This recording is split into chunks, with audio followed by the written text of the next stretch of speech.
One of my favorite things about making these videos is finding mistakes on Dota2.com, and Death Prophet's page is no exception. Exorcism has a random HTML break tag in the spell description, and the video doesn't show Exorcism at all. It shows Death Prophet's old shard upgrade that hasn't been in the game for 2 years. The Aghanim Scepter tab shows the video for Exorcism, and the Aghanim Shard tab shows the video for Aghanim Scepter. Good job, Gaben.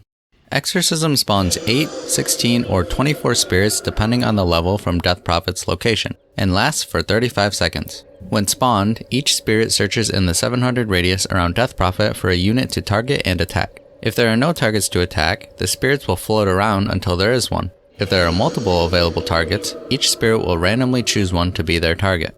Once a spirit has a target, they move to it and attack it once. After every attack, a spirit needs to return to Death Prophet before being able to attack their target again. A spirit continues attacking their target in this way as long as they're within 700 range from Death Prophet.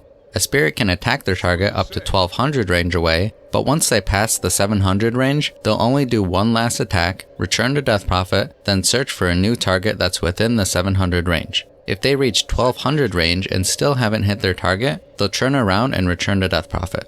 Spirits will change their target to be the unit Death Prophet is attacking, but not all the time. A spirit will only change targets in this way if Death Prophet is attacking a unit as the spirit returns to her. This can happen for multiple spirits at once. A spirit won't change targets if it's moving from Death Prophet and on its way to attack the unit they're already targeting at the time Death Prophet attacks the other unit. If all spirits already have a target and a new unit comes into the 700 radius around Death Prophet, they will not take any damage from Exorcism since all spirits are already occupied with their targets. This is true even if the spirits are flying through the unit since simply touching them does no damage. They'll only damage you if they're targeted on you. Spirits won't target invis units unless you have detection of them. They will continue to chase a unit if it becomes invis after being targeted, but won't damage them if they're still invis once they reach them. At the end of Exorcism's duration, all spirits return to Death Prophet, healing her for a proportion of the total damage they dealt individually. Per attack, spirits do an average of 61 physical damage to units and 50% of that to buildings. For every attack they do, 25% of the damage they dealt is how much they'll heal Death Prophet for, but only when Exorcism ends.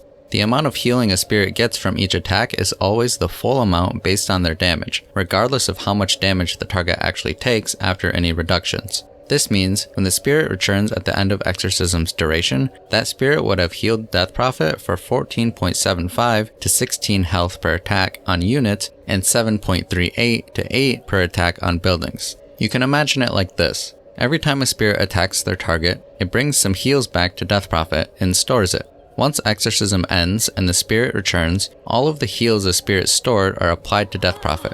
This happens for every spirit individually. So a level 1 Exorcism that has 8 spirits will have 8 individual heal instances. Exorcism spirits can target Observer and Sentry wards, although they won't be able to damage or kill them. Strangely, even though the spirits aren't doing damage to the wards, they still attack them and gather healing for Death Prophet that's applied at the end of Exorcism. The damage a spirit does to a ward isn't reduced by 50% like it is when a spirit attacks a building. It's the same as if the spirit was hitting a hero. While this is good for the amount of healing you'll get, it can kind of be a waste of a spirit in a fight since it won't be doing damage to any enemies or killing the ward. This interaction is actually similar for lots of other units as well, including Undying Tombstone and Zombies, Pugna's Nether Ward, Weaver Bugs, Juggernaut's Healing Ward, and many more. All can get targeted by an Exorcism spirit, but not damaged by them. With some units, like Venomancer's Plague Wards or Templar Assassin's Traps, the spirits will do damage and kill them.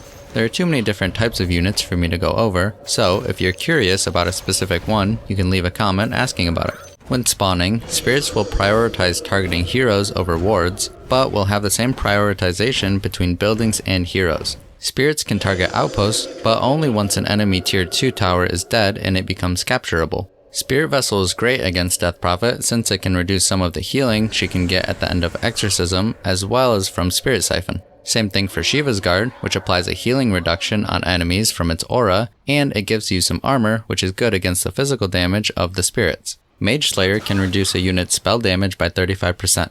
Exorcism spirit damage is affected by Spell Amp, so that can be good against Death Prophet as well. Ghost Scepter will fully negate the damage from spirits, and having Ghost Scepter active while you move into the 700 range of Exorcism will prevent any spirits from targeting you if they're searching for a unit to target. Like and subscribe if you enjoyed. Thank you for watching, and as always, I hope you learned something new with me.